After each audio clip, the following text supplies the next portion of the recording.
By the time Adrian Brooks realized the champagne glass had been poisoned against him, 200 of Atlanta's wealthiest people were already watching.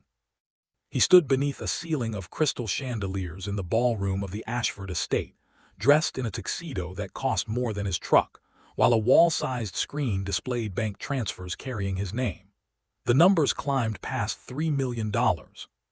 Every payment appeared to come from Eleanor Ashford, the woman whose hand he had been holding only seconds earlier. A murmur swept through the room. Someone near the front whispered the word gold digger. Someone else said they had known it from the beginning. Adrian did not look at them. He looked only at Eleanor. Her face had gone pale. Her fingers slipped from his hand as if she had touched fire. Across the ballroom, Eleanor's cousin, Vanessa Vale, held a leather folder against her chest and wore the expression of a woman pretending to be heartbroken by a truth she had carefully manufactured. "These records were verified this afternoon," Vanessa announced. Adrian Brooks accepted secret payments in exchange for convincing Eleanor to marry him. He was never here for love. He was hired. Adrian felt the floor disappear beneath him. The cruelest part was not the accusation. It was that one sentence inside it was true. He had been hired. 7 days earlier, Eleanor Ashford had asked him to pretend to be her fiancé. And Adrian, a black man who had spent his whole life refusing to let rich people purchase his dignity, had said yes. 1 week earlier, rain had turned the streets of Atlanta into dark rivers. Adrian was closing Brooks Auto and Restoration when he noticed a silver luxury sedan stop beneath the railroad overpass. Its hazard lights blinked weakly through the storm. He almost kept driving. His 12-hour shift had started before sunrise, and his younger sister had already texted twice asking whether he remembered their father's hospital appointment the next morning. But then Adrian saw a woman standing beside the car in high heels, holding a useless umbrella that the wind kept turning inside out. He pulled his old pickup behind her and stepped into the rain. "You should wait inside," he called. "Visibility's bad. Somebody could come around that curve too fast." The woman turned. She was tall, poised, and clearly irritated by circumstances she could not command. Her dark hair clung to her face, and the cream-colored suit she wore had probably never been designed to survive weather. "The engine died," she said. "My phone has no signal and the roadside service keeps disconnecting." Adrian glanced beneath the hood. "Battery cables loose. Alternator belt looks worn too.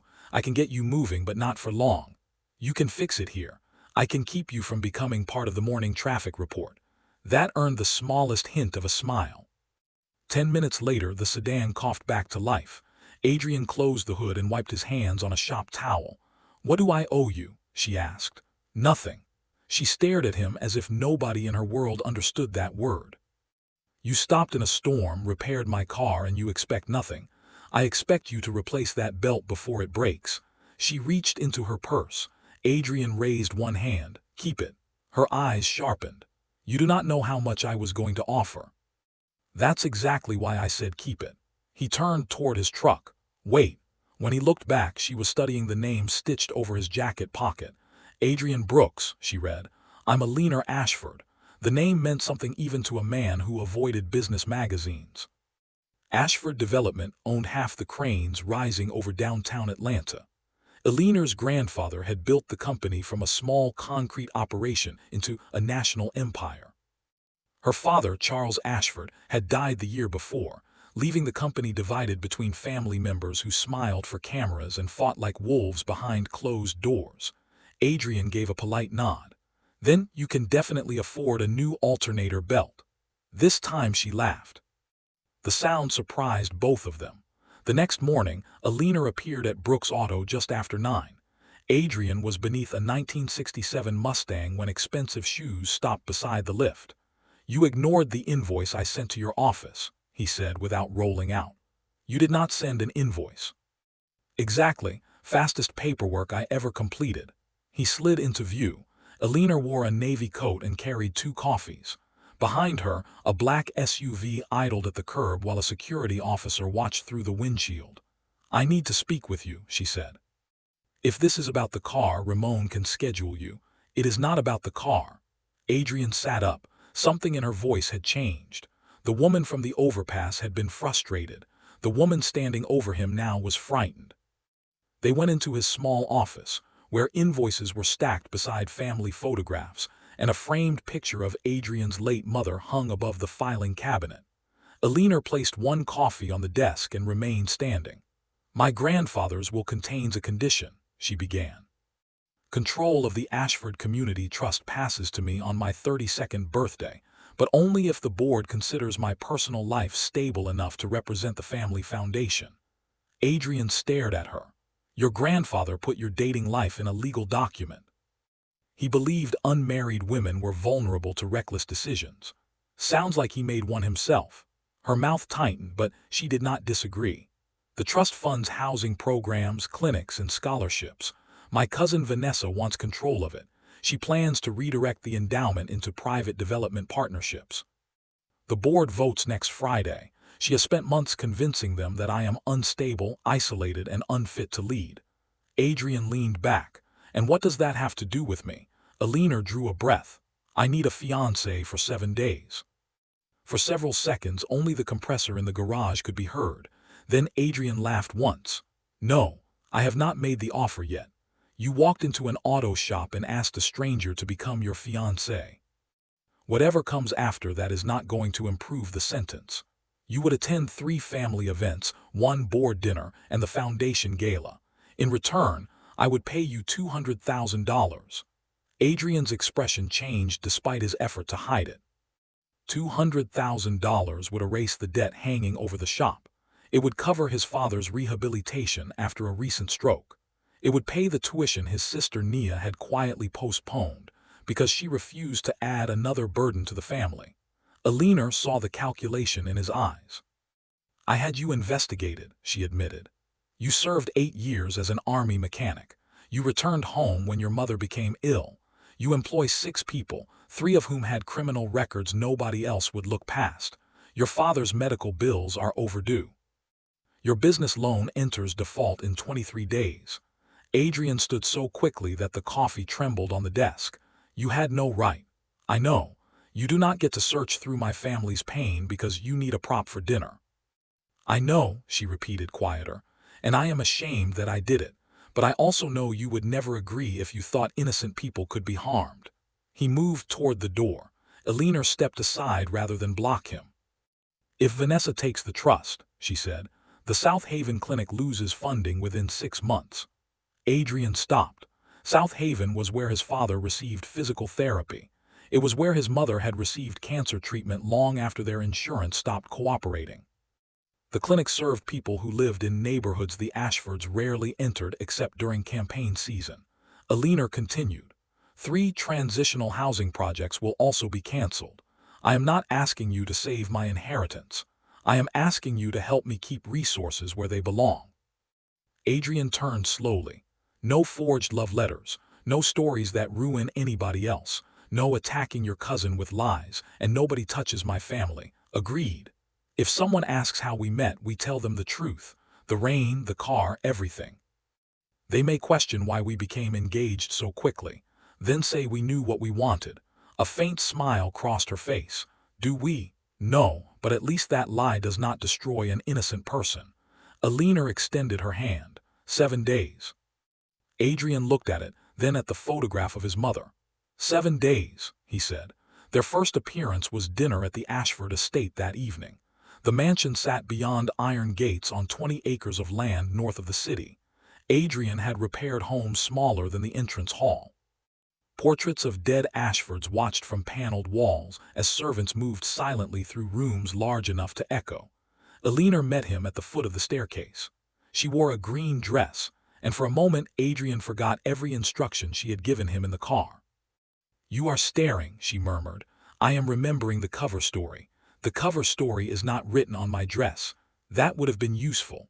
Her nervousness softened into a smile. Then an older woman entered the hall.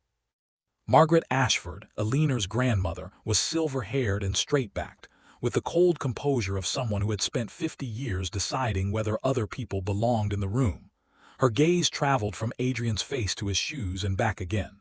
"So," Margaret said, "this is the surprise." Eleanor took Adrian's hand. "Grandmother, this is Adrian Brooks, my fiancé." Margaret did not offer her hand. "Brooks," she repeated. "I do not know the name." "You know the South Haven Clinic," Adrian replied. "My family knows that name well." Eleanor squeezed his fingers, a warning and an encouragement at once.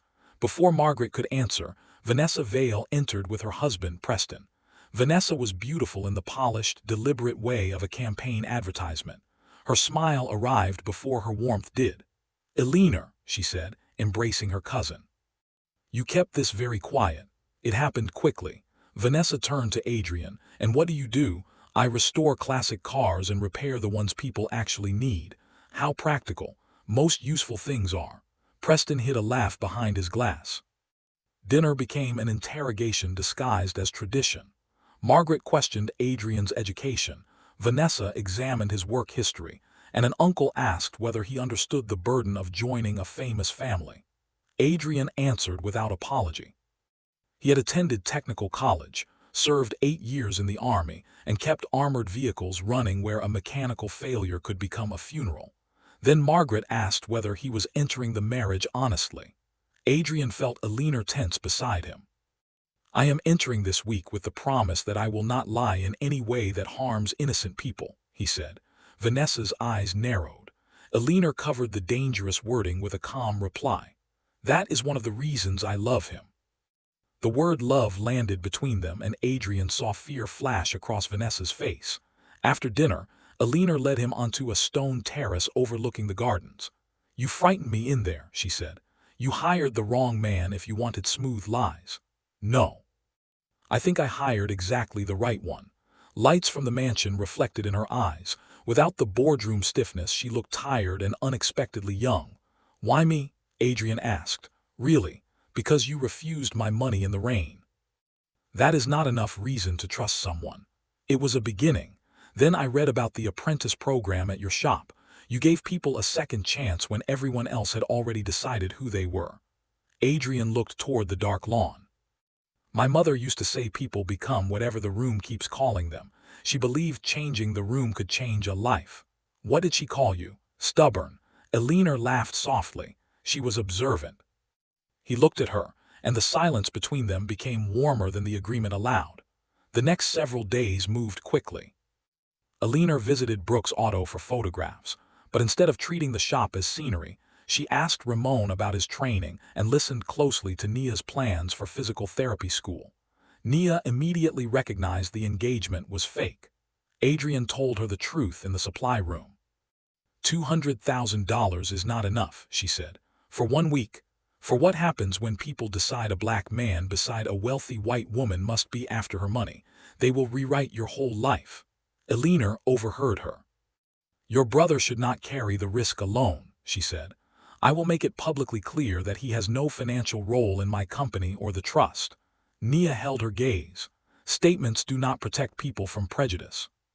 Then I will stand beside him when the statement is tested, Eleanor replied. That promise stayed with Adrian.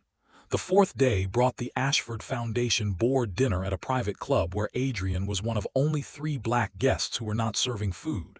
He noticed every glance. He also noticed Eleanor noticing them. When an elderly board member mistook Adrian for the valet and handed him a set of keys, Adrian took them, admired the emblem and said, "Nice car. I can have my shop send you an estimate for the transmission noise." The man flushed. Eleanor nearly choked on her water. Later, during dinner, Vanessa introduced a proposal to combine the South Haven Clinic property with a luxury residential development. She described it as modernization.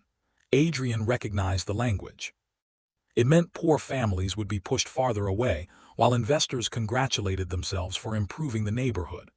The clinic currently treats 12,000 patients a year, Eleanor said. Your plan reduces medical space by 60%. It replaces an outdated charity model with sustainable mixed-use growth, Vanessa replied. Sustainable for whom? Adrian asked. Vanessa turned slowly. This is a board matter. It is also a neighborhood matter. My father gets therapy there. My employees take their children there. You keep calling people numbers because numbers cannot look back at you. Several board members shifted uncomfortably. Vanessa smiled without warmth. And this is why personal relationships should not influence governance. Eleanor's voice was calm. Adrian is speaking because he understands the community better than anyone at this table. Margaret watched them from the head of the room. The vote was postponed until the gala. After dinner, they walked through the empty foundation offices. Eleanor admitted that she had once mistaken giving money for understanding people. That changed after she met a mother forced to carry her disabled son down 10 flights of stairs because an Ashford-owned building had ignored a broken elevator for 6 weeks. Our report called the building 94% operational, Eleanor said. That is the problem with percentages, Adrian replied. They do not have to climb stairs. She stepped closer. You always say the thing I have been trying to understand. Mechanics cannot hide behind long meetings. The engine either runs or it does not. And people run while they are broken all the time. The kiss happened quietly without cameras or strategy. When they separated, both looked startled. That was not part of the agreement, Eleanor whispered. No. Do you regret it? Ask me after the 7 days. Vanessa began her attack the following morning. A gossip website published photographs of Adrian's shop, his father entering South Haven Clinic, and Nia leaving community college. The article called him a financially troubled mechanic with a history of debt. It questioned whether Eleanor was being manipulated by a man desperate to save his failing business. Customers canceled appointments. A supplier demanded early payment. Someone painted "Gold Digger" across the shop's front door before dawn. Adrian scrubbed the words away himself. Eleanor arrived while the red paint was still running into the gutter. I am canceling the gala, she said. No. This has gone too far. It went exactly where my sister said it would. Then let me stop it. Adrian threw the ruined sponge into a bucket. You stop it by winning the vote and protecting the clinic. If we quit now, they still destroy my name and they get what they wanted. I never meant for your family to be dragged into this. Intent does not clean paint off a door. The words struck her. Adrian saw it and hated himself, but he did not take them back. Eleanor stepped closer. Tell me what to do. Tell the truth where you can. Stand beside me where it costs you something. And do not promise protection you cannot control. She nodded, tears bright in her eyes. I can do that. That afternoon, Eleanor held a press conference outside Brooks Auto. She told reporters that Adrian's debts came from supporting employees and paying for his father's medical care, not irresponsibility. She called the attacks classist, invasive, and racist. When Margaret accused her of embarrassing the family, Eleanor replied, the family embarrassed itself by remaining silent. For the first time, Adrian believed the arrangement had changed her too. The night before the gala, they ate barbecue on the roof of the shop. What happens after tomorrow? Eleanor asked. The contract ends. That is not what I asked. Adrian looked over the city. I do not know what we are without it. We could find out. You may feel differently when the attention stops being dramatic and starts being permanent. Eleanor touched his hand. You are the first person who has risked access to me just to tell me I was wrong. That is a strange love language. It might be mine. He linked their fingers. Neither noticed the camera across the street. The gala began the next evening under chandeliers and television lights. Eleanor wore silver. Adrian wore black. When they entered together, applause rose through the ballroom, mixed with the quieter sound of judgment. For the first hour, everything went according to plan. Eleanor spoke about the clinic. Adrian introduced Dr. Simone Grant, South Haven's medical director, who described the patients who would lose care under Vanessa's proposal. Several undecided board members appeared moved. Then Vanessa requested the stage. She carried a leather folder. Adrian felt Eleanor's fingers tighten around his. Vanessa began with sadness. She claimed she had hoped Eleanor's engagement was genuine. She claimed duty had forced her to investigate. Then the screen behind her filled with financial records. 3 transfers, $1 million each. The sender appeared to be an Ashford holding company. The recipient was listed as Brooks Restoration Group. The ballroom erupted in whispers. These payments were routed through shell accounts controlled by Adrian Brooks, Vanessa said. The first was made 2 days before the engagement. The second followed his appearance at the board dinner. The third was scheduled for tomorrow, after Eleanor receives control of the trust. Adrian stared at the screen. The business address was his. The tax identification number was almost his, but 1 digit had been changed. Those are not my accounts, he said. Vanessa looked almost compassionate. The signatures match yours. They were copied. Margaret stood. Eleanor, did you pay this man? No. Was there any financial agreement between you? Silence fell. Adrian turned toward Eleanor. This was the moment their entire plan had avoided. She could deny everything and perhaps survive the vote. Or she could tell the truth and destroy the image they had built. Eleanor looked at him with terror. Vanessa saw it. There was an agreement, was there not? Adrian knew the answer before Eleanor spoke. Yes, she said. The room exploded. She raised her voice. But not what Vanessa claims. I asked Adrian to pretend to be my fiancé for 1 week because I believed the board would judge me by an outdated condition in grandfather's will. Margaret's face hardened. Board members began speaking over one another. Cameras flashed. Adrian heard only one sentence repeating inside him. I asked Adrian to pretend. Vanessa had trapped them perfectly. The forged transfers now looked believable because the real arrangement gave them a foundation. Eleanor reached for him. Adrian, I did not make those payments. He stepped back. I know. Then stay. He looked around the ballroom at people who had already decided what kind of man he was. He saw pity on some faces and satisfaction on others. The contract had made him a liar, and the lie had made every truth about him easier to dismiss. You promised no innocent people would be destroyed, he said quietly. I never expected this. That does not make me less destroyed. He removed the engagement ring Eleanor had given him for appearances and placed it on the table. Vanessa smiled. Adrian walked out while cameras followed him to the door. By midnight, his name was everywhere. News programs called him the fake fiancé. Commentators debated whether he was a victim or an accomplice. Online strangers examined photographs of his clothes, his truck, and his family as if poverty were evidence of criminal intent. He returned to the shop and found Nia waiting with their father, Walter, who sat in a wheelchair near the office.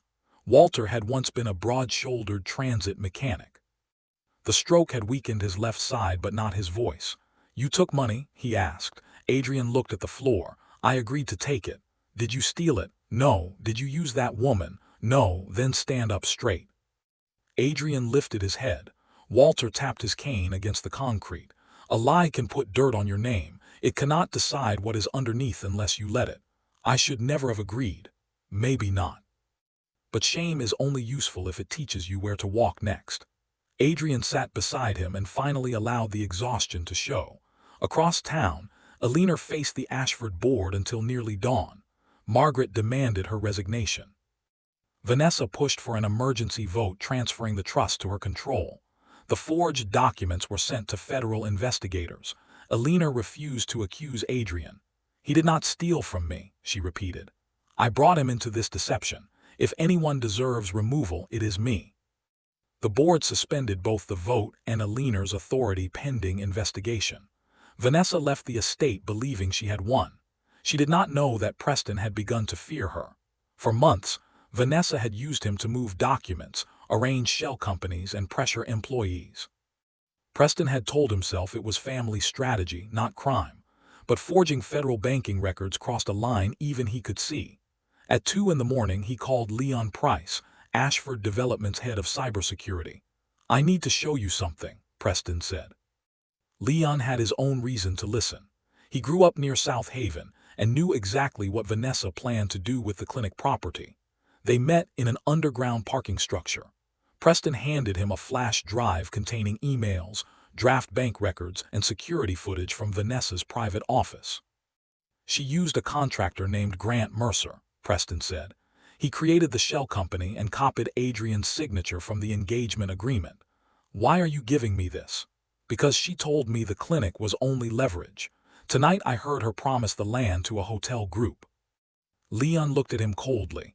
You were comfortable until the crime became larger than your excuse. Preston lowered his eyes. Probably. Leon took the drive. That does not make you brave. I know, but it might make you useful. The next morning, Adrian discovered that the shop's accounts had been frozen while investigators reviewed the alleged transfers. Employees gathered near the lifts, uncertain whether to work. Ramon spoke first. We are staying. I cannot guarantee payroll, Adrian said. You guaranteed it for us when you could not afford your own mortgage. One by one, The others agreed. Adrian looked at the people the city had once called unemployable, irresponsible, or dangerous. They were standing beside him now because he had once changed the room for them. Nia entered carrying her laptop.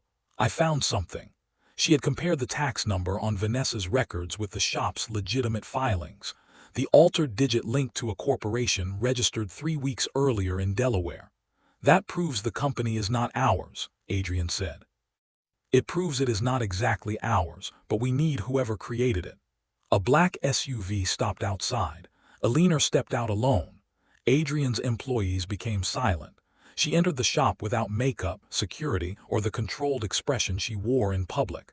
She looked as if she had not slept. I came to apologize, she said. Adrian motioned toward the office. We can talk there. No, your people were dragged into this. They deserve to hear it. She faced the room. I used Adrian's trust to solve a problem I should have fought openly. I told myself the deception protected clinics and families, but I placed all the risk on a man whose name carried consequences mine never would. I am sorry. No one spoke. Then she turned to Adrian. I do not expect forgiveness. I only need you to know I never paid those accounts and I will spend everything I have proving it. Why? Adrian asked. To restore the trust vote. No, the board can remove me forever. I am doing it because your name matters even if mine does not survive. That answer reached him, but not enough to erase the wound. Honesty that arrives after exposure can feel like another performance, he said. I know. Do you? Her eyes filled. I am beginning to. She left without asking him to return. 2 hours later, Leon called Eleanor. He had verified Preston's drive and traced the shell company to Grant Mercer, a forensic accountant who had worked for Vanessa on 3 previous acquisitions. Security footage showed Mercer entering Vanessa's office with the forged documents. Email metadata tied the files to her private server. But one piece was missing, proof that Vanessa had knowingly ordered the false transfers rather than receiving information from Mercer. Preston offered to obtain it. He arranged a meeting with Vanessa in the library at the estate and told her the federal investigators had discovered the altered tax number. Leon placed a recorder in Preston's jacket and monitored from a service room. Vanessa did not panic. Then Mercer corrects the trail, she said. He cannot. They froze the shell account, move the funds through Vail Maritime and delete the drafts. And Adrian, he remains the perfect suspect, a desperate mechanic with a fake engagement and 200,000 reasons to lie. You promised nobody would go to prison. Vanessa's laugh was quiet. I promised you would not. That sentence ended Preston's loyalty. Federal agents arrested Grant Mercer before sunset. Faced with bank fraud and conspiracy charges, he surrendered the full scheme. Vanessa was taken into custody the following morning as she attempted to leave for a private airfield. The news broke before Eleanor could reach Adrian. Reporters surrounded Brooks' auto, shouting questions through the gate. Adrian refused to speak until Leon arrived with copies of the verified evidence and a written statement from investigators clearing him of wrongdoing. Eleanor asked whether he would attend a press conference at the Ashford estate. No, Adrian said. Her face fell. I will attend one at South Haven, he continued. The people used as leverage should not be background scenery. That evening, doctors, patients, mechanics, reporters, and foundation board members crowded into the clinic auditorium. Adrian stood at the podium beside Eleanor, but he did not hold her hand. Leon presented the evidence. Preston admitted his role.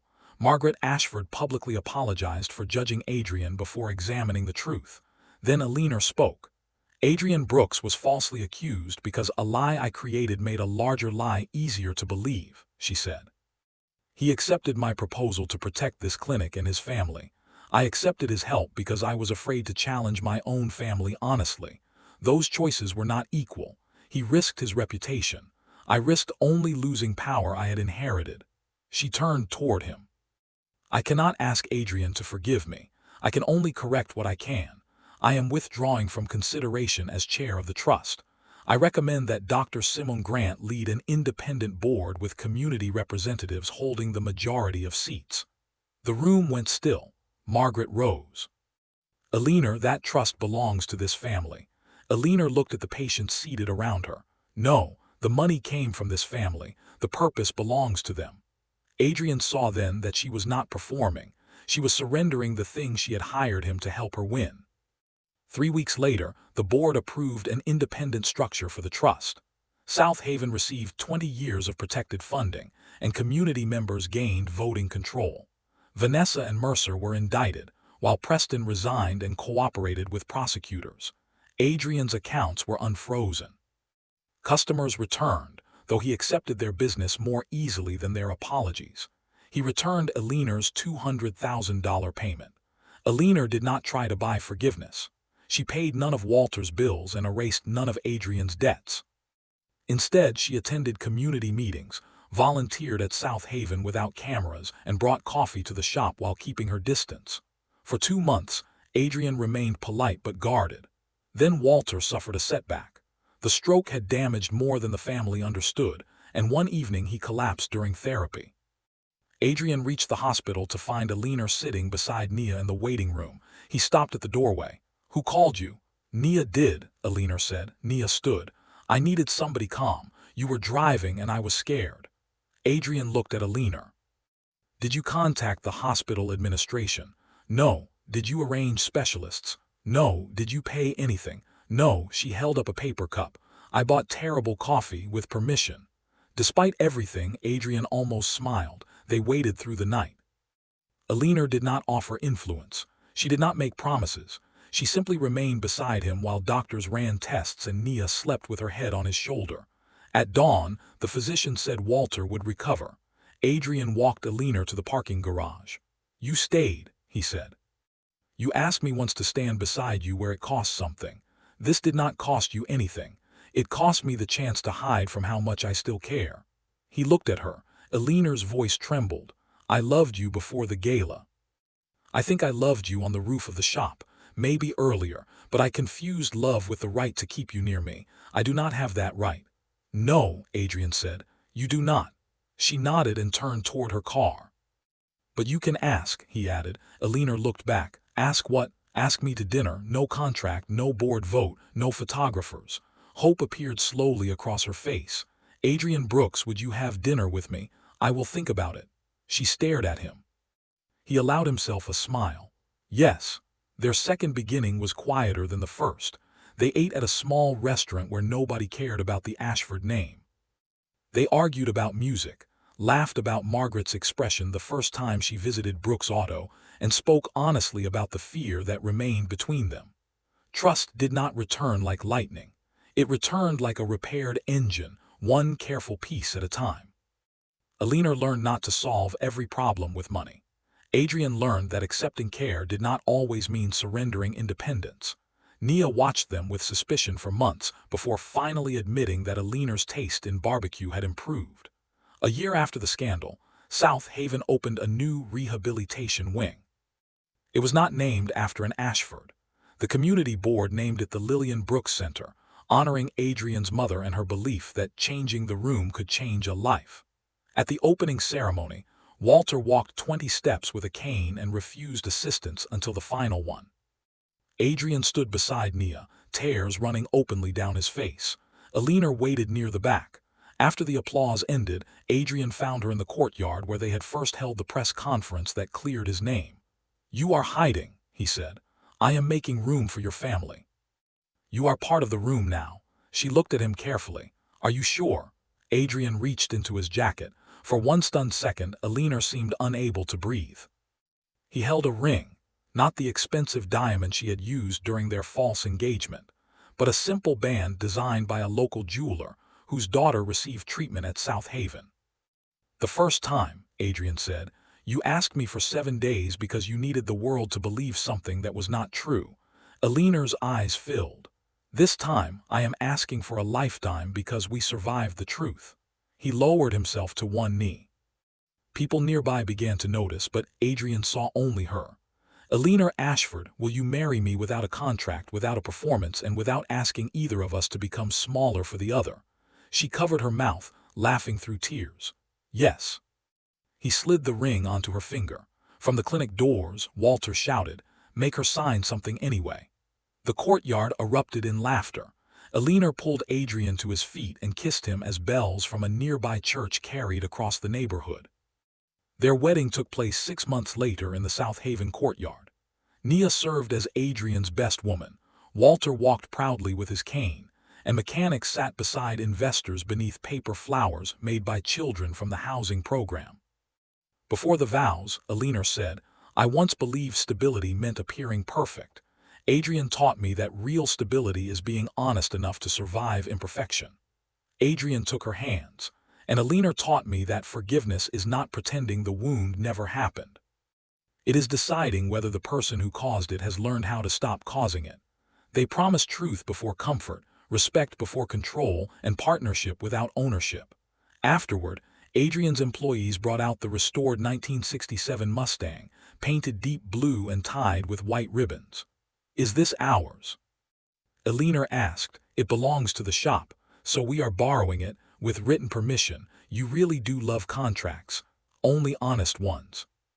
They drove away beneath a shower of flower petals, passing the clinic, the garage, and the overpass where a dead car in a storm had first brought them together. At the red light, Eleanor rested her hand over his. "Do you ever regret saying yes that first week?" she asked. Adrian considered the question. "I regret the lie," he said. "I regret believing I could control what it would cost, but I do not regret meeting the woman who learned to tell the truth when it cost her everything." Eleanor looked through the windshield at the road ahead. "And I do not regret meeting the man who refused to let money decide his worth." The light turned green. Adrian drove forward. Behind them, the storm was long gone. Ahead, the city opened beneath clear morning sunlight, imperfect and crowded and honest enough to begin again.